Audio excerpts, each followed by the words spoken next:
ओम नमः शक्ति शिवाय फ्रेंड्स। मेरी शुभकामनाएं हैं कि ईश्वर की कृपा आप पर सदा बरसती रहे, आप सब सदा खुश रहें, प्रसन्न रहें। तो फ्रेंड्स, आज इस वीडियो में मैं एक ख़ास ड्रीम चैनलिंग की बात करने वाली हूं और इस ड्रीम चैनलिंग को आपसे शेयर करने से पहले मैं आपसे एक रिक्वेस्ट करूंगी।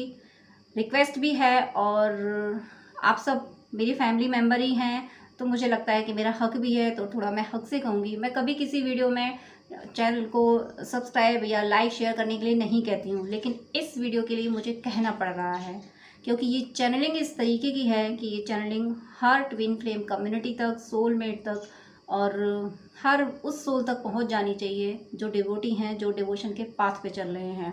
इसका सब जगह पहुंचना ज़रूरी है, इसलिए मैं आपसे रिक्वेस्ट कर रही हूँ कि आप इस वीडियो को ज़्यादा से ज़्यादा शेयर करें कि मैक्सिमम ट्विन फ्लेम कम्युनिटी तक ये वीडियो पहुंच जाए।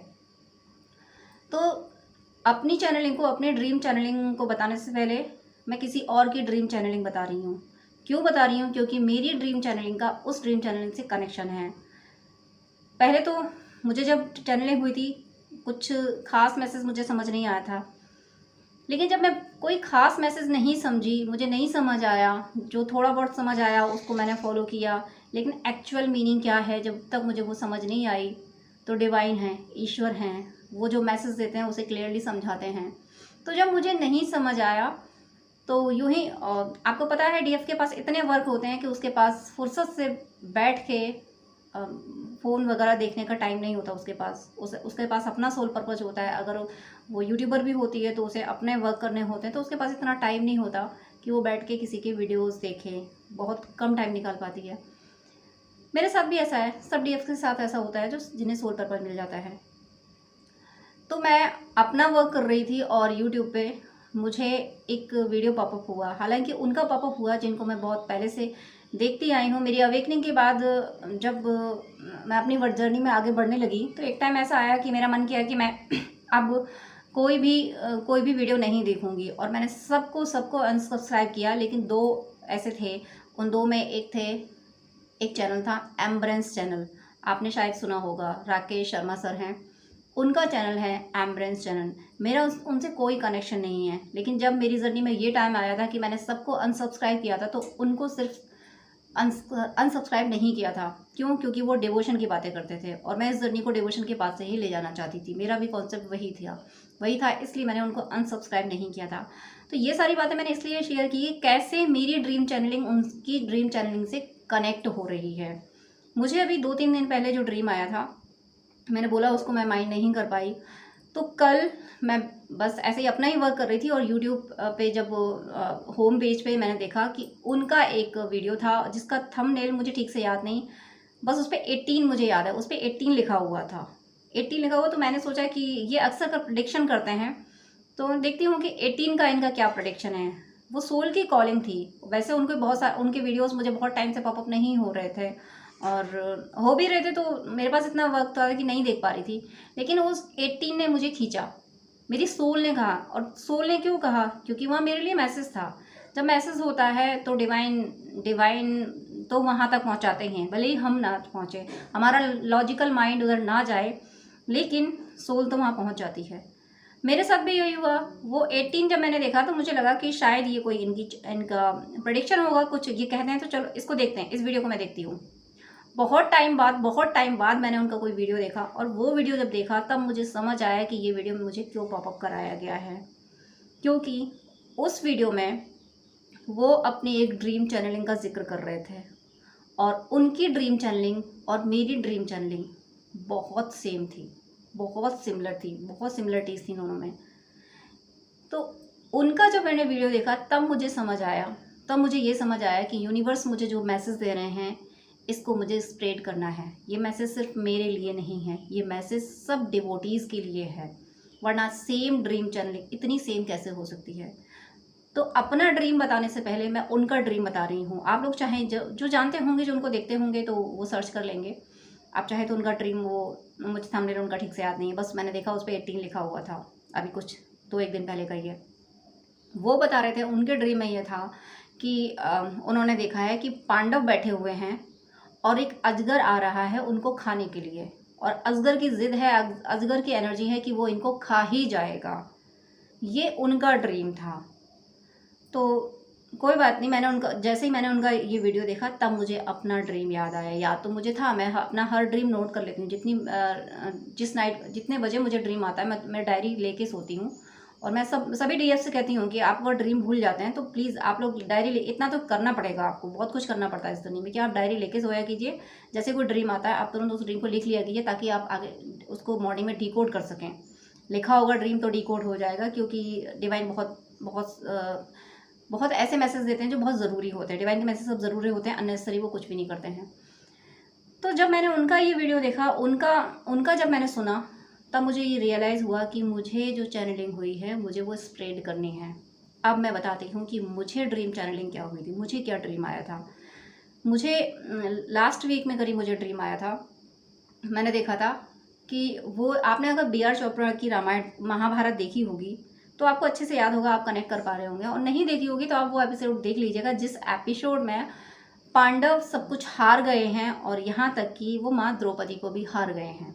और माँ द्रौपदी को उनके बाल पकड़ के खींच के घसीट के उस सभा में बुला लिया गया है। वो सीन आप लोगों ने देखा होगा, नहीं देखा होगा तो इस वीडियो के बाद ज़रूर देखना वो सीन, वो एपिसोड ज़रूर देखना। अब मेरा ड्रीम क्या था, मेरे ड्रीम में मैंने देखा है कि पांडव जैसे उसमें हताश निराश बैठे थे, वैसे यहाँ भी पांडव हताश निराश हारे हुए बैठे हैं। माँ द्रौपदी सभा में लाई जा चुकी हैं। उनका वो उस तरीके का सीन नहीं मुझे ड्रीम में दिखाया गया कि उनको खींच के बाल पकड़ के लाया गया, ये मुझे नहीं दिखाया गया। लेकिन हाँ, वहाँ एनर्जी ये है कि माँ का बहुत अपमान करके उन्हें लाया गया है। और माँ बहुत क्रोध में है, द्रौपदी माँ बहुत क्रोध में है और वो सब कौरवों को ललकार रही हैं। माँ द्रौपदी ये कह रही हैं गुस्से में माँ, और मुझे उनका बिल्कुल उनके वस्त्र याद हैं मुझे, कि वो कहती हैं कि बहुत गुस्से में कहती हैं कि तुम लोगों को सूर्य की प्राप्ति होगी, उसके बाद भी तुम लोग दान नहीं कर सकते। बहुत गुस्से में वो बात वो कौरवों से बोलती हैं, जो कौरव पक्ष में। मुझे वहाँ एनर्जी फील हो रही है कि वहाँ पे दुर्योधन और मामा शकुनी, दुशासन सब मौजूद हैं, पांडव भी मौजूद हैं। वो पूरी सभा मुझे फील हो रही है, वो मुझे दिख रही है पूरी सभा। उसमें माँ द्रौपदी गुस्से में बोलती हैं और उन्होंने स्काई ब्लू कलर का गाउन पहना हुआ है और वो कह रही हैं तुम लोगों को सूर्य मिल गए, उसके बाद भी तुम लोग दान नहीं कर सकते हो। बहुत एक शेरनी की तरह वो दहाड़ रही हैं। जिस तरीके से वो आक्रोशित हो रही हैं, जैसा कि सच में हुआ था। यज्ञ सैनी थी, वो यज्ञ से उत्पन्न हुई थी, सती थी, तो सती का तेज तो ऐसा ही होगा। लेकिन दुष्टों का भी पावर कम नहीं होता, दुष्ट भी अपनी दुष्टता से पीछे नहीं हटते।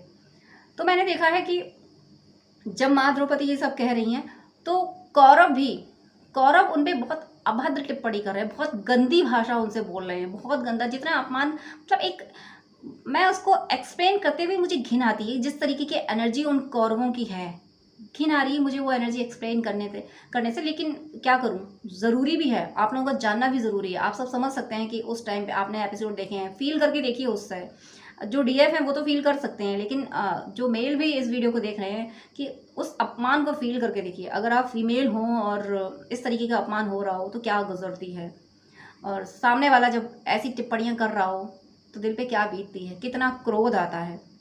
तो वहाँ कौरव कह रहे हैं, माँ द्रौपदी तो ये कह रही हैं कि तुम लोगों को सूर्य मिल गए, उसके बाद भी तुम लोगों से दान नहीं किया जा रहा। कौरव ये कह रहे हैं, शकुनी दुर्योधन ये कह रहे हैं कि तुम गर्भवती हो तब भी तुमसे ये नहीं किया जा रहा। अब ये नहीं किया जा रहा में क्या एनर्जी है, ये नहीं किया जा रहा में उनकी एनर्जी है कि मतलब तुम गर्भवती हो उसके बाद भी अपने वस्त्र नहीं निकाल सकती। एनर्जी ये है। शब्द तो उन्होंने ऐसा ही कुछ बोला है कि तुम गर्भवती हो उसके बाद भी तुम ये नहीं कर सकती। और ये मैंने ये बोल दिया, मैंने बोला है ये, लेकिन वहाँ जो वर्ड है, ड्रीम में जो वर्ड है कौरवों की, वही है कि वस्त्र नहीं निकाल सकते हो क्या। इतनी गंदी एनर्जी है उन कौरवों की, इतनी कामुकता, इतनी अभद्रता। शब्द छोटे हैं, ये शब्द छोटे हैं उन कौरवों की एनर्जी के लिए। इस तरह से वो माँ द्रौपदी से कह रहे हो, माँ द्रौपदी क्रोध में कह रही हैं। और मुझे ड्रीम में उस समय फील हो रहा है, मैं जो फील कर रही हूँ, मैं ये फील कर रही हूँ कि मैं अपने अंदर से ये कॉन्फिडेंट हूँ कि माँ द्रौपदी तो बच ही जाएंगी। मेरे मन में ये है, ड्रीम में ही मैं सोच रही हूँ माँ तो बच ही जाएंगी। ये माँ द्रौपदी तो, ये तो तपस्विनी है, ये इनके साथ तो केशव जी हैं, ये तो बच ही जाएंगी। और जब वो कौरव कहते हैं कि तुम गर्भवती हो तब मैं ये सोचती हूँ कि इस समय पे माँ तो रजस्वला थी, तो ये इस समय गर्भवती कैसे हो सकती हैं? ये सवाल मेरे मन में है उस टाइम पे। अब मैं इस ड्रीम को डिकोड कर रही हूँ। ये ड्रीम नॉर्मल नहीं था। मैं जब जागी, मैंने ये जब मुझे ड्रीम, मुझे ईश्वर की कृपा है कि मुझे याद रहते हैं, तो मैं पहले तो ये सोचती रही कि पांडवों का ड्रीम मुझे कैसे आया, ये वस्त्रहरण वाला सीन मुझे क्यों आया, ये महाभारत का सीन मुझे क्यों आया आखिर। क्योंकि डीएफ को मैसेज, बहुत क्लियर मैसेज दिए जाते हैं, मुझे ये क्यों दिखा, नहीं समझ पाई मैं। तो मैं सिर्फ इतना डिकोड कर पाई थी कि कुछ टाइम से, हालांकि पहले भी मैं सालों पहले सूर्य भगवान की पूजा किया करती थी, बीच में आके बिजी शेड्यूल रहा, अवेकन नहीं थी तो छूट भी गई थी। लेकिन अभी कुछ टाइम से मैंने फिर से सूर्य मंत्र शुरू किया था, सूर्य जब शुरू किया था। तो इसमें गुस्से में माँ द्रौपदी यही कह रही हैं कि तुम लोगों को सूर्य की प्राप्ति होगी, उसके बाद भी तुम लोग दान नहीं कर पाते हो, उसके बाद भी तुम लोग दान नहीं कर रहे हो। तो मुझे यही लगा कि शायद माँ का मैसेज है कि मैं कुछ दान करूँ, और दान करने से शायद डीएफ्स की जो एनर्जी है उसके लिए कुछ बेनिफिशियल होगा। मुझे सिर्फ इतना ही मैसेज इसका समझ आया था, उससे आगे मुझे समझ नहीं आया। तो फिर मैंने इसके बारे में कुछ भी ध्यान नहीं दिया। मैं बस इतना मैंने संकल्प कर लिया कि माँ ने मुझे दान करने के लिए बोला तो वो मैं करूँगी। लेकिन मेरा ये प्लान नहीं था। जब मुझे समझ ही नहीं आया था इससे ज़्यादा, तो फिर मैं क्या वीडियो अपलोड करती। मुझे लगा ये मैसेज मेरे लिए था, मुझे ये समझ ही नहीं आया था ये मैसेज कम्युनिटी के लिए था। लेकिन जब मुझे राकेश शर्मा सर, वो एम्बुलेंस चैनल का वीडियो पॉपअप हुआ, उसमें भी यही पांडवों पे ही खतरा, पांडवों को ही खाया जा रहा है, और मेरा ड्रीम भी पांडवों के लिए ही था। मेरे ड्रीम में लेकिन मेरे ड्रीम में थोड़ा सा ये था कि मेरे ड्रीम में फेमिनिन एनर्जी खतरे में थी। अब मैं तब जाके जब मैंने एम्बरेंस का, क्योंकि ये डिवाइन ने किया कि डिवाइन ने मुझे एक बहुत बहुत पावरफुल मैसेज दिया था, ऐसा मैसेज दिया था जिसके लायक भी मैं खुद को नहीं समझती हूँ। मैं नहीं समझती कि ईश्वर के इतनी कृपा की मैं पात्र हूँ कि वो मुझे इतने सीरियस मैसेज दें। लेकिन ईश्वर का अनंत शुक्रिया जो ऐसी कृपा कर रहे हैं। तो ड्रीम को अगर डिकोड किया जाए तो सबसे पहले इसमें जो कुछ हुआ है उस पर ध्यान दीजिए, क्योंकि पांडव हार चुके हैं। पांडव हार चुके हैं अपना सम्मान मतलब माँ द्रौपदी सम्मान है, और जो फेमिनिन एनर्जी होती है वो भक्ति होती है। पांडव यानी मैस्कुलिन अपनी भक्ति हार चुके हैं, अपना सब कुछ हार चुके हैं। ऐसे ही ट्विन फ्लेम कम्युनिटी में जो एनर्जी इस टाइम चले, ट्विन फ्लेम कम्युनिटी बोलूँ या डिवोटीज़ की मैं बात करूँ, एक जनरल बात मैं कर रही हूँ, यहाँ पे सब डिवोटीज़ आ रहे हैं। यहाँ पे जो मैस्कुलिन एनर्जी है उस पर इतने अटैक हो चुके हैं, इतना उसके साथ छल कपट हो चुका है। ये द्यूत क्रीड़ा में ये जो कलयुग है, ये जो समय है, ये उनको हरा चुका है, मैस्कुलिन को हरा चुका है। मैस्कुलिन्स हार चुके हैं स्ट्रगल करते करते। हर दाव मैस्कुलिन ने झेला, हर दाव पे दाव, जैसे कौरव दाव पे दाव लगाते गए, पांडव भी लगाते रहे, इस उम्मीद पे कि शायद अगला दाव मैं जीत जाऊँ, शायद अगला दाव मैं जीत जाऊँ। लेकिन नहीं जीते। पांडवों ने सबसे बड़ी गलती कहाँ की, जब दुर्योधन की तरफ से ये कहा गया था कि पाशे मेरे मामा जी शकुनी फेंकेंगे, तो पांडव अगर ये कह देते कि हमारी तरफ से भी पाशे मेरा केशव फेंकेगा, तो अंजाम क्या होता, कुछ और ही अंजाम होता। पांडव की हर इवेंट में भगवान कृष्ण साथ थे। एक ये इवेंट ऐसा था जिसमें पांडव के साथ भगवान कृष्ण नहीं थे, तो अंजाम क्या हुआ था। तो ये मैसेज है कि मैस्कुलिन्स जो हैं अभी इस समय वो इस सिचुएशन में नहीं है कि वो कुछ कर सकें। आपके जितने भी डीएफ ये वीडियो देख रहे हैं, आपके जो मैस्कुलिन हैं, प्लीज़ उन्हें ब्लेम ना करें। द्यूत क्रीड़ा में पांडव हार चुके थे, और युधिष्ठिर जी धर्मराज से उन्हें नीति पे ही चलना था। और ये जो लीला हुई थी कि अब आप ये भी कह सकते हैं, फिर जब नीति पे ही चलना था तो द्यूत खेले क्यों?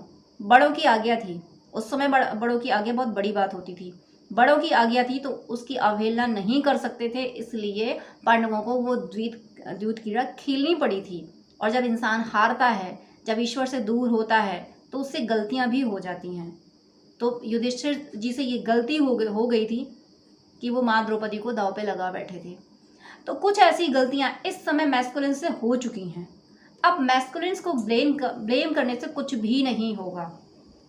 अब जो कुछ काम करना है, अब जो कुछ संभालना है, वो फेमिनिन को संभालना है।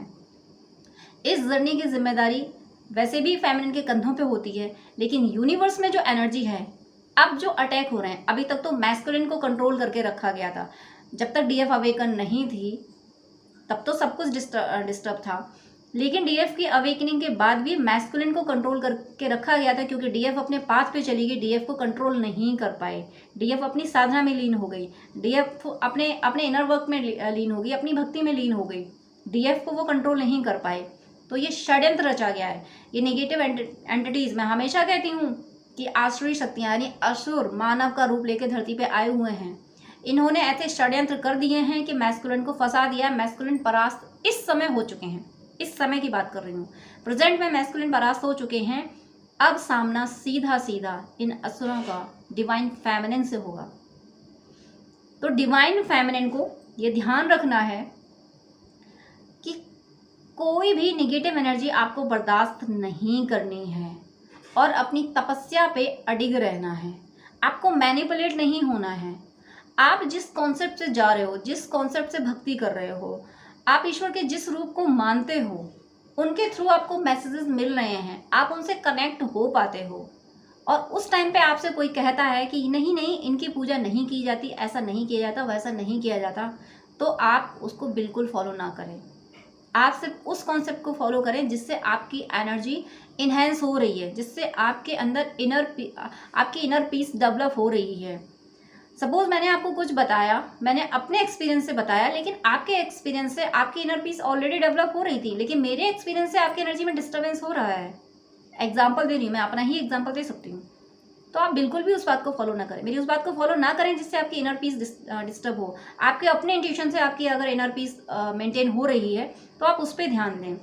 यहाँ जो चैनलिंग है इसमें माँ द्रौपदी की जो एनर्जी है, वो जो तपस्विनी है, वो सती है, उसकी एनर्जी तो यही होगी कि वो हारने वालों में से नहीं होंगी, और माँ द्रौपदी को ये हरा भी नहीं पाए, क्योंकि अंततः माँ द्रौपदी ने अपने केशव जी को पुकार ही लिया और वो आ ही गए थे। लेकिन इस ड्रीम की एनर्जी ये है कि ना तो माँ द्रौपदी का तेज घटा, और क्यों घट जाएगा, सती हैं वो। माँ द्रौपदी के रोष में, उनके क्रोध में कोई कमी नहीं आई, और इसके साथ ही कौरवों की उद्दंडता में भी कोई कमी नहीं आ रही। कौरव भी अपनी दुष्टता पे कायम है, उनकी भी जो एनर्जी है हद पार कर रही है, जो कि की थी, जो कि उस समय जब ये घटना घटी थी तब हद पार हुई थी। इस समय जो यूनिवर्स में एनर्जी चल रही है, ये एनर्जी भी ऐसी ही है कि अब कौरव यानी निगेटिव एनर्जी यानी डेविल्स, जो डेविल्स इंसान का रूप लेके आए हैं, ये अब हद पार करने वाले हैं, और अब इनका टारगेट डिवाइन फेमिनिन है, क्योंकि मैस्कुलिन के लिए ये मान चुके हैं कि मैस्कुलिन को तो मैंने हरा ही दिया है। मैस्कुलिन नीति के चक्कर में नीति मतलब हार चुके हैं, तो अब कैसे युद्ध करें। तो मैस्कुलिन अभी कुछ नहीं कर पा रहे हैं, वो चुपचाप बैठे हैं। लेकिन ऐसा नहीं है कि उनकी शक्ति घट गई, मैस्कुलिन की शक्ति में कोई कमी नहीं आई है, लेकिन एक जाल बुन दिया गया है एनर्जी का ऐसा कि उन्हें ये मैनिपुलेट कर दिया गया है कि तुम अभी कुछ नहीं कर सकते, तुम्हारे हाथ बंधे हुए हैं। एक शूरवीर के, एक राजा के हाथ बांध दिए गए हैं अभी।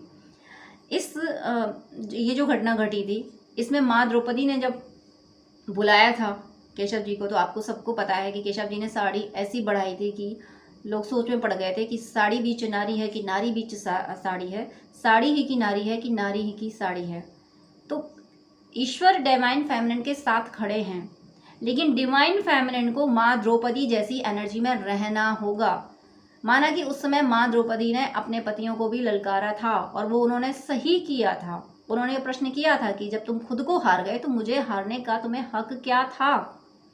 भीष्म पितामह से जब पूछा था तो उन्होंने ये कहा था कि युधिष्ठिर ने तुम्हें दाव पे लगा के गलत किया, लेकिन पत्नी पे पति का अधिकार तो सिद्ध है।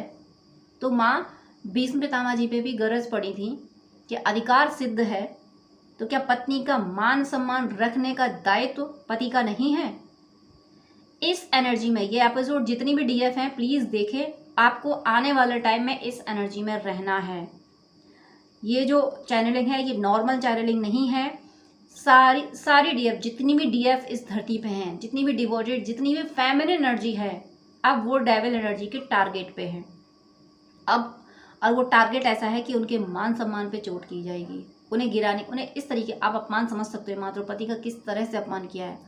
अब मैं इससे आगे की बात करती हूँ कि डेविल्स इस तरह से अटैक करने की कोशिश कर रहे हैं आपके मान सम्मान पे, आपकी क्या जितनी भी डिवोटी सोल है उनकी जो फेमिनिन एनर्जी है उसका अपमान किया जाने की पूरी कोशिश की जाएगी। लेकिन फेमिनिन तो फिर फेमिनिन है, जो फेमिनिन अपने कार्मिक को, मैं ये नहीं कहती हूँ घर छोड़ने को नहीं कहती हूँ, घर तोड़ने को भी नहीं कहती हूँ, लेकिन एनर्जीज पे तो आपको सही वर्क करना होगा।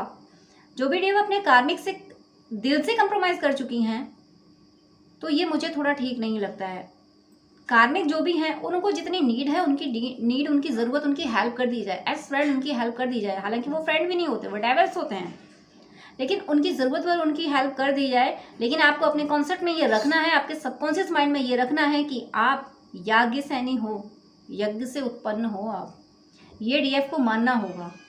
इससे आगे क्या होगा, माँ द्रौपदी के अपमान के बाद ही युद्ध की पटकथा लिख दी गई थी। कौरवों ने बचपन से ही पांडवों को मारने की कोशिश की, षड्यंत्र पे षड्यंत्र की, सब कुछ किया, लेकिन कौरवों की विनाश की लीला नहीं रची गई थी। कौरवों के विनाश की लीला तब रची गई जब माँ द्रौपदी के वस्त्रों तक दुशासन का हाथ पहुंचा। तब माँ द्रौपदी ने जो प्रतिज्ञा की थी ना, कि उन्होंने जो केश खोल लिए थे कि ये केश अब तभी बनेंगे जब दुशासन की छाती का लहू इन्हें धोएगा। तो ये जो डेविल्स ने अभी टारगेट कर रखा है फेमिनिन को, डीएफ को बहुत स्ट्रांगली इस टारगेट को फेस कर जाना है। और इसमें सिर्फ एक मीडियम है, आपका डिवोशन, आपकी भक्ति, ईश्वर से आपका कनेक्शन। जितना ज़्यादा भक्ति करेंगे, ईश्वर से जितने कनेक्टेड रहेंगे, उतना ही ईश्वर आपकी साड़ी के तार इतने बढ़ाएगा कि ये दुशासन बैठे रह जाएंगे। लेकिन इसके बाद क्या होगा, इसके बाद आपके मैस्कुलिन ये अपमान बर्दाश्त नहीं करेंगे। आपके मैस्कुलिन प्रतिज्ञा लेंगे कि मैंने अगर दुशासन की छाती का लहू नहीं पिया तो अपने पूर्वजों को मुंह नहीं दिखाऊंगा। ये आपके मैस्कुलिन प्रतिज्ञा करेंगे, ओथ लेंगे। आपके मैस्कुलिन ये प्रतिज्ञा करेंगे कि मैं अपने गांडीव से इन सबको दंड ज़रूर दूंगा। तो अपने मैस्कुलिन को ब्लेम ना करें, ये समय आपके लिए है, आपकी परीक्षाओं का है। ये समय डिवाइन फेमिनिन के युद्ध का है, डिवाइन फेमिनिन को सामना करना है। ज़रा सोचिए, वो द्वापर था, वहाँ एक नारी का अपमान हुआ था, एक नारी का अपमान हुआ था, पूरा समाज नष्ट हुआ था। इस कलयुग में देखिए, पल पल नारियों का अपमान हो रहा है, पल पल। मैं उन नारियों की बात कर रही हूँ जो नारियाँ इस तरह से अपने स्वाभिमान के साथ जीना चाहती हैं। मैं उनकी बात बिल्कुल नहीं कर रही हूँ, मुझे क्षमा करें अगर कोई ऐसा वीडियो देख रहा है तो। मैं उनकी बात बिल्कुल नहीं कर रही हूँ जो इस डेविल एनर्जी से कंप्रोमाइज़ कर रही, खुशी से कंप्रोमाइज़ कर रही हैं, जो खुद इस रास्ते पे चल पड़ी हैं। मैं उन डीएफ की बात नहीं, मैं उन नॉर्मल सोल, उन लड़कियों की बात नहीं कर रही हूँ। मैं स्पेशल फेमिनिन एनर्जी, उस फेमिनिन एनर्जी की बात कर रही हूँ जो माँ सावित्री के कॉन्सेप्ट को फॉलो करती है, जो माँ मीरा के कॉन्सेप्ट को फॉलो करती है, जो माँ सीता के कॉन्सेप्ट को फॉलो करती है। मैं उन फेमिनिन की बात कर रही हूँ। ऐसी फेमिनिन पे डैमनिक अटैक बढ़ रहे हैं। आपको अपने डिवोशन पे पूरी तरह से कायम रहना है। कोई मैनिपुलेशन, आप जिस भी ईश्वर को मानते हैं, ईश्वर के जिस रूप को मानते हैं, ईश्वर एक ही है, आप जिस रूप को मानते हैं, आपको कॉन्सेंट्रेट होके और स्ट्रांगली अपने पाथ पे चलना है। यहाँ मैनिपुलेशन होंगे, लोग कहेंगे नहीं नहीं इस तरह से पूजा नहीं की जाती है, ये ठीक नहीं होता, आपको उस पर नहीं जाना है। आपकी सोल में अगर आप अपने ईश्वर से बात कर रहे हैं, आपको आंसर मिल रहे हैं, तो ईश्वर के उसी रूप को आपको मानना है, वहीं आपको पूजा करनी है। और आपको अब शिद्दत से ईश्वर के जिस रूप को मानते हैं उसे पुकारना है। अब समय आ गया है कि आपको ये कहना है कि हे ईश्वर, कल के अवतार लेने वाले थे ना तुम। और जहाँ तक कि मुझे जो ड्रीम आया था, मेरी अवेकनिंग का कुछ टाइम बाद मुझे एक ड्रीम आया था जिसमें मुझे केशव जी पीताम्बर पहने हुए पालने में झूलते दिखे थे, बाल रूप में दिखे थे। और ड्रीम में मुझसे कहा जा रहा था 2 मई कल की अवतार, 2 मई कल की अवतार। तो उस ड्रीम के अकॉर्डिंग कल की अवतार हो चुका है। हर डीएफ को, ईश्वर के जिस रूप को मानती हैं, उनसे प्रे करने की, हे प्रभु अब पापियों का संहार करो, अब संहार करो, क्योंकि ये समय वही है। माँ द्रौपदी खींच के सभा में लाई जा चुकी हैं। जो विज़न में मुझे आया, माँ लाई जा चुकी हैं और अब वो प्रश्न कर रही हैं, वो ललकार रही हैं कौरवों को। ये समय है अभी यूनिवर्स में जो डीएफ्स के साथ गुजर रहा है, जो समय गुजर रहा है वो ये है कि डीएफ्स को कटघरे में क्या एक अपमानित सभा सजा ली गई है और उसमें डीएफ को ज़बरदस्ती ला दिया गया है। ना चाहते हुए भी डीएफ को ला दिया गया है। क्यों चाहेगी डीएफ, क्यों चाहेगी, लेकिन लाया गया है। यहाँ डीएफ को इस कहते हैं कि नाली को साफ करने के लिए नाली में कूदना पड़ता है, जाना पड़ता है। तो वही समय है, वही समय है। आप लोग शिद्दत से अपने ईश्वर के जिस रूप को मानते हैं उनको पुकारिए। और मैं एक मंत्र, और ये मैं मंत्र इसलिए बता रही हूँ कि ये जो चैनलिंग हुई है मुझे, ये ड्रीम चैनलिंग मुझे तब हुई है जब मैंने 1-2 माला ही इस मंत्र का जप किया था। मैं ये नहीं कहती कि मैंने कुछ किया था, लेकिन हाँ, कहीं ना कहीं डिवाइन डीएफ्स को ये मैसेज दे रहे हैं कि तुम लोगों को इस एनर्जी में रहना है, तुम लोग इस एनर्जी से काम करो, तब जाके फाइट कर पाओगे। डीएफ ये ट्विन फ्लेम्स क्यों भेजे गए हैं, सोलमेट्स क्यों भेजे गए हैं? क्योंकि इनके मीडियम से डिवाइन अपना वर्क कर रहे हैं, डिवाइन फाइट कर रहे हैं डेविल से। और डिवाइन फेमिनिन क्या कर रही हैं? बहुत सारे divine feminines unconditional love they रही हैं। माँ द्रौपदी ने क्या अनकंडीशनल लव नहीं दिया था? माँ द्रौपदी इस अपमान के बाद श्राप देने वाली थी।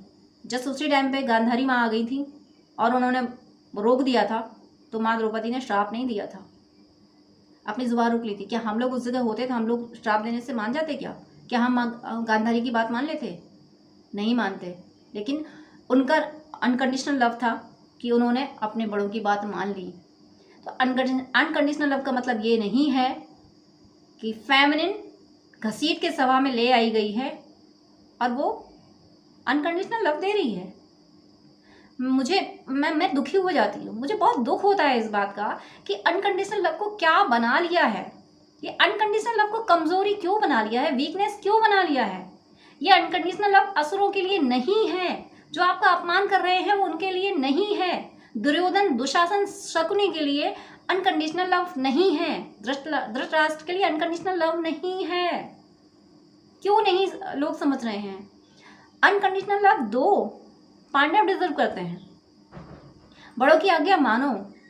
लेकिन माँ द्रौपदी से जब गांधारी माँ ने कहा था कि पुत्री इनको क्षमा कर दो, माँ द्रौपदी ने उस टाइम तो बड़ों की आज्ञा बहुत मानी जाती थी। माँ ने श्राप नहीं दिया था आज्ञा मान के, लेकिन माँ ने ये बोल दिया था, माँ ने ये बोला था कि मैं सबको माफ़ कर दूंगी, लेकिन दुर्योधन और दुशासन को माफ़ नहीं करूंगी। तो इस एनर्जी को आपको समझना होगा, बैलेंस बनाना होगा। अगर आप लोग इस तरीके का बैलेंस नहीं बनाएंगे, सिर्फ अनकंडीशनल लव, तो इस कलयुग में आप उस उद्देश्य को सफल नहीं कर पाएंगे जिस उद्देश्य को सफल करने आप धरती पे भेजे गए हो। जिस इंटेंशन से, जिस एम से आप भेजे गए हो, वो सक्सेस होता हुआ मुझे नहीं दिखेगा। अगर इस तरीके से आप सिर्फ अनकंडीशनल लव, अरे होता है, ज़रूरी है, लेकिन ये तो डिसाइड कीजिए कि उसको समझता कौन है। जो लोग, जो एनर्जी आपके अनकंडीशनल लव को आपकी वीकनेस समझते हैं, वहाँ आप अगर अनकंडीशनल लव देते हो तो वीकनेस के साथ साथ में ये आपकी नासमझी भी है, नादानी भी है। क्योंकि मेरी जो चैनलिंग है, माँ द्रौपदी अनकंडीशनल लव देती रही और अंजाम क्या हुआ कि घसीट के सभा में बुलाई नहीं गई, ज़बरदस्ती लाई गई। ये अनकंडीशनल लव को पात्रों को देने का रिजल्ट हुआ। जो पात्र नहीं है, जिन्हें अनकंडीशनल लव की डेफिनेशन नहीं आती, उनको लव देने का नतीजा ये हुआ कि उन्होंने कमज़ोरी समझ लिया और केश पकड़ के खींच के सभा में बुला लिया। कितना बड़ा अपमान किया। तो जो डीएफ चाहती हैं कि वो अपने साथ साथ दूसरे डीएफ का भी सम्मान बचाएं, क्योंकि ये समय डीएफ के एग्रेशन का है। ये समय महिषासुर मर्दनी माँ का है, ये समय माँ काली का है। इस समय में अगर फेमिनिन एनर्जी ने खुद को नहीं संभाला, खुद को अगर नहीं समेटा, अपनी एनर्जी को अटैकिंग एनर्जी में नहीं लाया, अगर आप इस एनर्जी में नहीं आए, अगर ये वस्त्रहरण हो गया तो पांडव अवेकन नहीं होंगे, तो मैस्कुलिन अवेकन नहीं होंगे। आप याज्ञ सैनी हैं, ये बात याद रखिए। ये डेविल पूरी कोशिश करेंगे आपका इस तरीके से अपमान कर दें कि आप इस गिल्ट में चले जाओ, इस दर्द में चले जाओ कि आप खुद को हर पल ये कहो कि मैं खराब हूँ, मैं बहुत खराब हूँ। जब आप खुद को ये कहेंगे मैं बहुत खराब हूँ, तो क्या आप में हिम्मत रह जाएगी? क्या कर पाएंगे आप?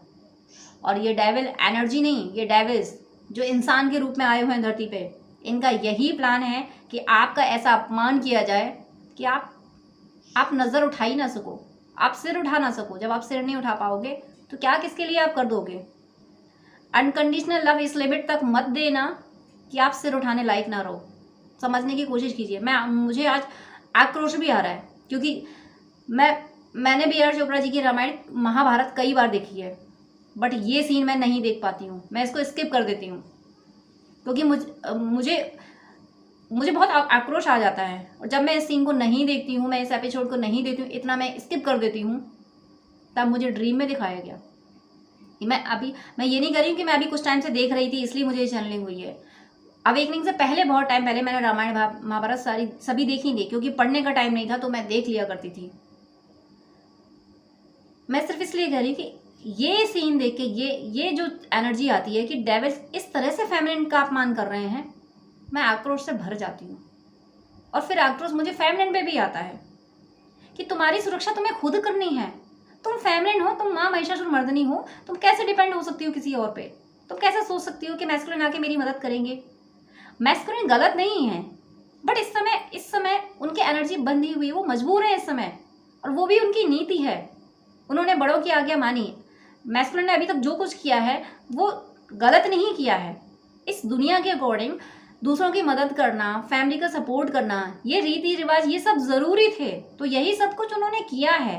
उन्होंने आपको छोड़ा नहीं है। जैसे कि पांडवों ने अपने यानी युधिष्ठिर की आज्ञा मान के द्यूत क्रीड़ा की थी ना, जबकि अंजाम पता था कि हमें हारना है, की थी ना, बड़ों की आज्ञा मान के। तो यही तो मैस्कुलिन ने किया है। आज के मैस्कुलिन ने अभी तक सब कुछ संभाला है सिर्फ इसीलिए तो ना कि ये सब करके किसी को दुख नहीं देना है। इस कॉन्सेप्ट से उन्होंने सबको संभाला है। लेकिन आप अगर अपने मैस्कुलिन को ब्लेम करेंगे कि उन्होंने तो बस सबके लिए किया, मेरे लिए कुछ नहीं किया, तो उन्होंने जो सबके लिए किया वो भी सही था, वो ज़रूरी था, वो नीति थी। लेकिन अब समय आपका है, अब युद्ध आपको करना है। तो मैं एक मंत्र बता रही थी, आप स्क्रीन पे देख लीजिएगा अगर आपको नहीं याद रहे तो। ओम नम नरसिंहाय सर्व पापी विदीर्णाय नमः। मैंने एक दो माला ही इस मंत्र को किया था, और मुझे जहाँ तक याद आता है कि इस मंत्र के बाद ही मुझे ये चैनलिंग हुई थी। एक बार और मैंने करीब 1-2 महीने पहले और मैंने सभी ट्विन फ्लेम कम्युनिटी के लिए मंत्र किया था। तब मुझे ग्लोब दिखाया गया था, उसमें दिखाया गया था कि आधे ग्लोब पे आग लग रही है, यानी श्रीलंका से आग फैल रही है, श्रीलंका में आग लगी है। तो जब मैं ऐसा कुछ करती हूँ, अभी 2 बार का एक्सपीरियंस है कि जब मैं कम्युनिटी में डेविल एनर्जी को ख़त्म करने के लिए कुछ करती हूँ, तब तक मुझे ऐसी चैनलिंग दे दी जाती है कि डेविल्स बता दिया जाता है कि डेविल्स किस तरीके से अटैकिंग हो रहे हैं, डेविल्स किस तरीके से प्लान कर रहे हैं। तो मेरी आपसे यही रिक्वेस्ट है कि सभी डिवाइन फेमिनिन ये तय करें कि अनकंडीशनल लव किसको देना है, किसको नहीं देना है, कहाँ खड़ग चलानी है, कहाँ सिर पे वरद हस्त रखना है, ये तय करें डिवाइन फेमिनिन। अगर आप महिषासुर पे अपना वरद हस्त रख देंगी तो कुछ हासिल नहीं होगा आपको, सिवाय नुकसान के, सिवाय अपमान के। उसके गर्दन पे आपको अपनी खड़ग रखनी होगी, ये तय कीजिए। ट्विन फ्लेम जर्नी में मैंने अनकंडीशनल लव इतना देखा है। मैं इसके बिल्कुल विरोधी नहीं हूँ। आप लोगों को शायद नहीं, आप लोगों को कैसे पता होगा। अवेकनिंग से पहले मैंने अगर कुछ सेक्रीफाइस किया है तो सिर्फ खुद को सेक्रीफाइस किया है। हर जगह ये सोचा है कि दूसरा खुश रहे, हर जगह सोचा है दूसरा खुश रहे। लेकिन वहाँ मैंने विरोध किया है। अवेकनिंग से पहले भी मैंने वहाँ विरोध किया है कि जहाँ लिमिट क्रॉस कर गई, जहाँ किसी ने मुझे समझा ही नहीं, जहाँ लोगों ने गलतियाँ करके मुझे ही गलत साबित कर दिया, तो वहाँ मैंने ये डिसाइड किया है कि तुम्हारी नज़रों में गलत ही सही, लेकिन तुम्हारे आगे मैं झुकूंगी नहीं। मैं पहले से भी ऐसा हमेशा मैंने सेक्रीफाइस किया, लेकिन जहाँ लिमिट क्रॉस हुई, जहाँ लोगों ने छल कपट किए, फिर मैंने बर्दाश्त नहीं किया है। तो इस एनर्जी में आपको रहना है। मैं कहती हूँ सबको प्यार बांटो। देखिए इस प्यार का नतीजा ऐसा ना हो कि घसीट के फिर कौरव की सभा में ले जाया जाए। फिर वहाँ पे माना कि आप डीएफ हैं, ईश्वर मदद करेंगे, बट ईश्वर आपको आगाह कर रहे हैं।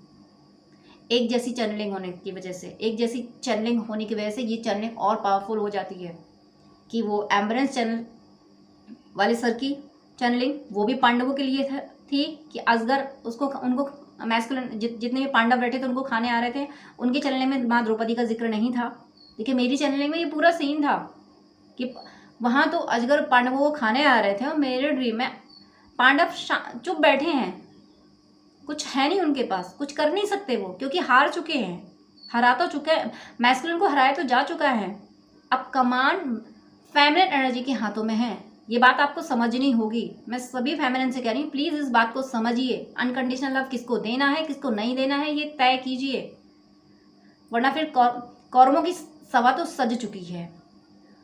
लेकिन आपने अगर इस मैसेज को सीरियसली लिया, ये मैक्सिमम फेमिनिन तक पहुंचा दिया, और फेमिनिन अगर इसको सीरियस ले गई, तो मेरा केशव साड़ी बढ़ाने में देर नहीं करता है, वो प्रकट होने में देर नहीं करता है, उसे पुकारने में हमें देर लगती है।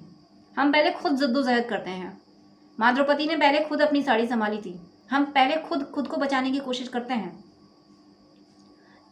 लेकिन जब उसको पुकारते हैं तो वो देर नहीं करता। इसलिए जो मैंने अभी मंत्र बोला है, ओम नम नरसिंहाय सर्व पापी विदीर्णाय नमः, इस मंत्र का जब जिसको ये वीडियो मिला है, प्लीज़ आप सब करें। मैं ये नहीं कह रही हूँ कि हर टाइम करें, एक माला सब करिए, क्योंकि ये जो यूनिवर्स में एनर्जी है, ये जो अर्थ पे एनर्जी है, यहाँ डेविल बहुत ज़्यादा है, बहुत ज़्यादा डेविल्स मानव का रूप लेके आ चुके हैं, बहुत ज़्यादा आ चुके हैं। इनका संहार करने के लिए सभी फेमिनिन को एक साथ आना होगा, सभी फेमिनिन को मारक एनर्जी का प्रयोग करना होगा, मारक मंत्रों का प्रयोग करना होगा, तब जाके इन डेविल्स को मार पाएंगे। डेविल्स को अनकंडीशनल लव देने से कुछ हासिल नहीं होगा, मैं फिर कह रही हूँ। तो जो मुझसे कनेक्ट हो रहे, मेरा काम था इस चैनल को, जो मुझे चैनलिंग दी गई है, इसको आप तक पहुँचाना। ईश्वर ने मुझे जो ड्यूटी दी मैंने कर दी, और आगे भी जो मुझे ड्यूटी मिली है कि मैं तो इस मंत्र का जाप करूँगी, क्योंकि सिर्फ अपने लिए नहीं, मुझे सिर्फ अपनी जर्नी नहीं, मैं सब कुछ नहीं कर सकती, परमात्मा नहीं हूँ मैं, लेकिन जो मुझे मैसेज दिए जा रहे हैं उनको तो मैं फॉलो कर सकती हूँ ना। जब मारक मंत्रों को मैं सभी डेविल्स के लिए के खात्मे के लिए मैं प्रयोग करती हूँ, तो डिवाइन मुझे चैनलिंग कर देते हैं, ऐसी चैनलिंग जिसके लिए तो मैं समझती हूँ मैं इसके लायक भी नहीं हूँ, इतनी सीरियस चैनलिंग की तो मैं लायक भी नहीं थी, लेकिन मुझे दी गई ये चैनलिंग, ईश्वर की कृपा है। तो प्लीज़ आप सब, मेरी रिक्वेस्ट है, जिसको ये वीडियो मिलते हैं, कि सिर्फ अपने आप से ऊपर उठ के देखिए, अपने आप से ऊपर निकलिए। कि द्वापर में तो एक माँ द्रौपदी थी, एक नारी का अपमान हुआ था, तब महाभारत हुआ था और विनाश हुआ था समाज का। यहाँ तो अपमान पे अपमान हो रहे हैं, हर नारी का अपमान हो रहा है। मैंने फिर बोला कि मैं उन नारियों की बात नहीं कर रही हूँ जो इस मैट्रिक्स में ढल गई हैं, मैं उनकी बात कर रही हूँ जो दिव्य हैं, जो सती हैं, जो याज्ञ सैनी हैं। सबसे ज़्यादा टारगेट उन्हीं के, वही टारगेट, क्योंकि वही सात्विकता फैला रही हैं, वही पवित्रता फैला रही हैं, इसीलिए उन्हीं का अपमान करने की कोशिशें की जा रही हैं और हो रहे हैं अपमान। तो अपने से थोड़ा ऊपर उठिए, अपने मैस्कुलिन को माफ़ कीजिए, क्योंकि उन्होंने भी अगर द्वैत क्रीड़ा की है, उन्होंने भी अगर फैमिली के लिए अगर आपसे दूर हुए हैं, तो बड़ों की आज्ञा की वजह से उन्हें करना पड़ा है, लेकिन एट लास्ट वो आपके लिए ही युद्ध करेंगे, वो गांडीव आपके लिए ही उठाएंगे, दुशासन के छाती का लहू वो आपके लिए ही लाएंगे, वो करेंगे। लेकिन अभी उन्हें माफ़ कीजिए। अभी आप सभी फेमिनिन के लिए, सभी डेविल्स के एनर्जी को ख़त्म करने के लिए इस मंत्र का जाप डेली एक माला करें, डेली एक माला इस मंत्र का जाप करें। ओम नम नरसिंहाय सर्व पापी विदीर्णाय नमः। हमें नहीं डिसाइड करना कि कौन पापी है, ये तो ईश्वर डिसाइड करेंगे। हमें तो बस मदर अर्थ की सेवा के लिए ये करना है कि माँ धरती का थोड़ा भार कम हो। इसलिए प्लीज़ इस चैनलिंग को सीरियसली लीजिएगा, क्योंकि ये चैनलिंग मैंने नहीं सोचा था, मैं फिर बता रही हूँ, मैंने नहीं सोचा था कि मैं कोई वीडियो अपलोड करूँ। मैं तो सिर्फ इतना समझी थी कि मुझे शायद सूर्यदेव की पूजा शुरू की है, तो मुझे शायद ये मैसेज मिला है कि मैं दान भी शुरू करूँ। और हाँ, एक बात और मुझे अभी डाउनलोड हुई है, मैं आपसे बोल देती हूँ कि इसमें माँ द्रौपदी ये कह रही हैं कि तुम लोगों को सूर्य की प्राप्ति होगी, उसके बाद भी तुम लोग दान नहीं कर सकते हैं। ये माँ कौरवों से कह रही हैं, और कौरवों को दान से क्या लेना देना। इसलिए ये जो बात बोली गई है, ये बात ज़रूर ऐसी बात है कि तुम लोगों को सूर्य की प्राप्ति हो गई है तब भी दान नहीं कर सकते हो। तो प्लीज़ आप लोग सूर्यदेव को प्रणाम ज़रूर करें। ओम आदित्याय नमः का चलते फिरते ओम आदित्याय नमः का जप करके प्रणाम कर सकते हैं। इस जप से प्रणाम कर सकते हैं। मैं ये नहीं कह रही हूँ कि आप डेली एक माला करें, अगर कर सकते हैं तो बहुत अच्छा है, क्योंकि जब से मैंने शुरू किया मुझे बहुत मैसेजेस मिले हैं सूर्यदेव के। ओम आदित्याय नमः कर सके तो एक माला कीजिए, नहीं तो सूर्य भगवान को देख के जब देख सकें, ज़रूरी नहीं कि आप सूर्योदय पे ही देखें, उनको जब देखें तब ओम आदित्याय नमः से कुछ बार 10 11 बार 5 बार 7 बार, गिनती ज़रूरी नहीं है, लेकिन भावना से उनको प्रणाम कर लें। और दान के लिए जो माँ द्रौपदी ये कह रही हैं कि तुम लोग दान नहीं कर सकते, कह तो वो कौरवों से रही हैं, लेकिन माँ ने जो मैसेज दिए हैं इसका मतलब ये है कि माँ की नज़रों में वो चीज़ सही है कि तुम्हें सूर्य की प्राप्ति हो गई तो तुम लोग दान नहीं कर सकते। आप लोग कोशिश कीजिएगा कि आपकी जैसी अर्निंग हो, 1 रुपये डेली या 2 रुपये डेली या 5 रुपये या 10 रुपये, जैसी आपकी इच्छा हो, डेली निकालना शुरू कीजिए। अगर आप 1 रुपये निकालेंगे तो लास्ट डेट पे यानी 30 या 31 को वो 30 और 31 रुपये हो जाएंगे। आप उसको इकट्ठा करते जाइए। मैं ये नहीं कह रही हूँ कि मैं पैसे की कमी की बात नहीं कर रही हूँ, एक रूटीन बना रहेगा उसके लिए मैं कह रही हूँ कि 1 रुपये 2 रुपये 5 रुपये 7 रुपये 9 रुपये 10 रुपये, जैसा आप निकालना चाहें, 11 रुपये, वो निकाल कर डेली रखिए। वो जब इकट्ठा हो जाता है तो उसे किसी ऐसी जगह पे आप कर दीजिए, डिवाइन से गाइडेंस मांगिए कि मुझे कहाँ करना है। आप बर्ड्स के लिए कोई दाना उनको चुगा सकते हैं, गौ माँ के लिए कुछ कर सकते हैं, सोसाइटी के लिए यानी लोगों को, ह्यूमैनिटी को सर्व करने के लिए कुछ कर सकते हैं। कुछ ऐसा कीजिए जिससे दूसरों को हीलिंग मिले, दूसरों की मदद हो उस पैसे से। वो पैसा, वो भी आपको ध्यान रखना है, वो जो आप दान करना शुरू करेंगे, देखिए हम कहीं जाते हैं ऑकेजनली कहीं दान करना, वो चीज़ अलग होती है, लेकिन हमारा एक रूटीन बना रहे, एक फ्लो बना रहे कि हम जो पैसे निकालते रहते हैं, हमने अगर महीने 2 महीने लगातार पैसे निकाले तो वो पैसे हमारे जब इकट्ठे हो गए तो हम कहीं गए तो हमने वहाँ दान कर दिया। दान करने के लिए भी आपको ध्यान रखना है कि आप जहाँ दान कर रहे हो वहाँ पैसे का सदुपयोग हो। बहुत बैगर भी ऐसे हैं कि वो दिखते हैं बैगर लेकिन उनके पास बहुत कुछ पैसा है, और आप जब देंगे तो वो मिसयूज़ कर लेते हैं, ड्रिंक वगैरह कर लेते हैं। तो हो सके बैगर अगर आपको मिलते हैं इस तरीके से तो आप उनको खाना खिलाएं, आप पैसे ना दें। तो दान के लिए जो माँ द्रौपदी कह रही हैं कि तुम लोगों को सूर्य की प्राप्ति हो गई है, तुम लोग दान नहीं कर सकते, इसके लिए आप प्लीज़ सूर्य भगवान को नमस्कार करें, सूर्य भगवान को प्रणाम करें और दान रेगुलर करें। रेगुलर का मीनिंग है कि डेली 1 रुपये 2 जो आप निकालना चाहें वो इकट्ठा होके आप दान कर दें। तो भले ही आप इकट्ठा होकर जब दान करेंगे लेकिन आपका डेली का रूटीन बन जाएगा, वो आप कीजिए। इस ड्रीम में जो कहा गया ये ज़रूर, ये जो माँ ने बोला है, जो क्रोध में आक्रोशित होकर जो ललकार के बोला है, इसका मतलब है कि सभी डीएफ्स के लिए ये करना ज़रूरी है, सभी डिवोटीज़ के लिए ये करना ज़रूरी है। ऐसा करने से विचार शुद्ध होंगे, क्योंकि अगर कौरवों को फटकार रही है ना कि तुम लोग दान नहीं कर सकते हो, तो जो ऐसा कर रहे हैं, जो ऐसा करेंगे, ज़रूर उनकी एनर्जी और पॉजिटिव होगी। और फैमिलीज जो हैं, जो डिवोटीज़ हैं, वो तो ऑलरेडी पॉजिटिव हैं, वो तो ऑलरेडी ईश्वर से कनेक्टेड हैं, तो वो ऐसा भी करेंगे। माँ द्रौपदी का ये जो मैसेज है, अगर वो ऐसा भी करते हैं, और आप अपने घर में भी किसी से करवा सकते हैं जो आपसे कनेक्ट हो जाए, जो आपकी बात मान ले, उससे आप करवा भी सकते हैं। आप दूसरों को भी ये मैसेज दे सकते हैं कि आप इस तरीके से दान करो, जितना आप डेली का निकालना चाहें उतना निकाल सकते हैं इकट्ठा करके, उसे आप कहीं और जहाँ देना चाहें वो दे सकते हैं। वीडियो लंबा ज़रूर हुआ है, पर क्या करूँ, मुझे इस चैनल पर बहुत कुछ बोलना था, क्योंकि मैं इस बात से हैरान थी कि दो लोगों को एक जैसी चैनलिंग कैसे हो गई।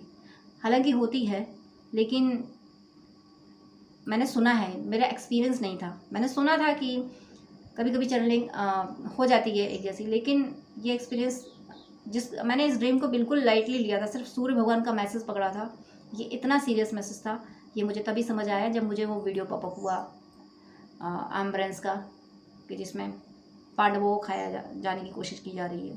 तो इतने बड़ी मुसीबत में हैं डीएफ।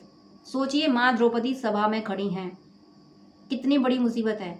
सभी डीएफ इस जगह आ चुकी हैं, कौरवों की सभा लग चुकी है और फेमिनिन्स उस जगह खड़ी हैं, और मैस्कुलिन हारे हुए बैठे हैं। यहाँ आपको परफॉर्म करना है, यहाँ आपको अपने डिवोशन को सिद्ध करना है।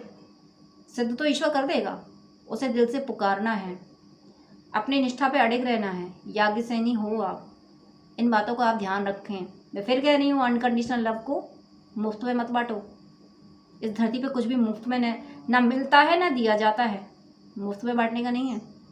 भगवान भक्ति को मुफ्त में नहीं बांटते। हर कोई भक्त क्यों नहीं बन जाता? भगवान के लिए तो सब बराबर हैं, वो सबसे प्रेम करते हैं। हर कोई भक्त क्यों नहीं बन जाता? भक्त वही बनता है जिसे भगवान अपने लायक समझते हैं, जिसे चुनते हैं भगवान। और भक्त क्या है, भक्ति क्या है? यही तो अनकंडीशनल लव है। तो भक्ति आप किसी को भी दे देंगे। तो समझिए इन चीज़ों को। आप कनेक्ट हो सकते हैं तो अच्छी बात है, बट मेरा जो फ़र्ज़ है वो तो मैं करूँगी। मेरा फ़र्ज़ था आप तक ये बात पहुँचाना। हो सके अगर आप कनेक्ट होते हैं, आप सब मेरे अपने हो, इसलिए मैं हक से भी कह रही हूँ कि इस वीडियो को आप जितना ज़्यादा शेयर कर सकते हैं प्लीज़ करें। जिसको ये वीडियो मिलेगा उसको वो इतना तो समझ आएगा ही कि यूनिवर्स में एनर्जी क्या है, किस तरीके से फेमिनिन टारगेटेड है। जो डिवोटीज़ हैं, जो फेमिनिन एनर्जी है वो इस तरीके से टारगेटेड है। प्लीज़ आप इस वीडियो को जितना स्प्रेड कर सकते हैं उतना कीजिएगा। मेरी शुभकामनाएं हैं और मुझे विश्वास है कि इस युद्ध में हम सब मिलकर लड़ेंगे। कोई डीएफ अकेली नहीं है, हर डीएफ के साथ है, और सबसे बड़ी बात तो है ईश्वर साथ हैं। माना कि हम सबके अपने अपने रास्ते हैं, हम अपने अपने जगह से आ रहे हैं। महाभारत के युद्ध में भी कोई सेना कहीं से आई थी, कोई सेना कहीं से आई थी, लेकिन बैटलफील्ड एक ही था। हम सबका कॉन्सेप्ट भले ही अलग है, हम सब ईश्वर के किसी रूप को मानते हैं, कोई किसी को मानता है, कोई किसी तरीके से भक्ति करता है, कोई ज्ञान मार्गी है, लेकिन हमारा बैटलफील्ड एक ही है। ये बैटलफील्ड, इस बैटलफील्ड में हमें कौरवों के खिलाफ लड़ना है, हमें डेविल के खिलाफ लड़ना है। या अनकंडीशनल लव दे के डेविल नहीं हारेंगे। ये कौरव अनकंडीशनल लव से आपको सुकून नहीं देंगे। इनका विनाश ही तय करना पड़ेगा, इनका विनाश ही निश्चित है। इस बात को आपको समझना होगा। तो मुझे जितना कहना था मैंने कह दिया है। इस चैनलिंग ने मुझे हिला के रख दिया था, इसलिए मुझे इतना लंबा वीडियो बनाना पड़ा। आप लोगों को जो ठीक लगता है, प्लीज़ प्लीज़ प्लीज़ डिवोटीज़ के लिए आपका इतना दायित्व है कि ये करें, ये मंत्र का जाप करें और सब तक ये मैसेज पहुंचाएं, सबको समझाएं कि अनकंडीशनल लव क्या है, किसको देना किसको नहीं देना है। ईश्वर आप सबका साथ दें, आप सबकी मनोकामनाएं पूरी हों और आप सब इस धर्म युद्ध में, आप सब क्या, हम सब इस धर्म युद्ध में विजयी ज़रूर होंगे, क्योंकि ईश्वर हमारे साथ हैं। तो इन्हीं विजय की शुभकामनाओं के साथ जय श्री राधे कृष्णा।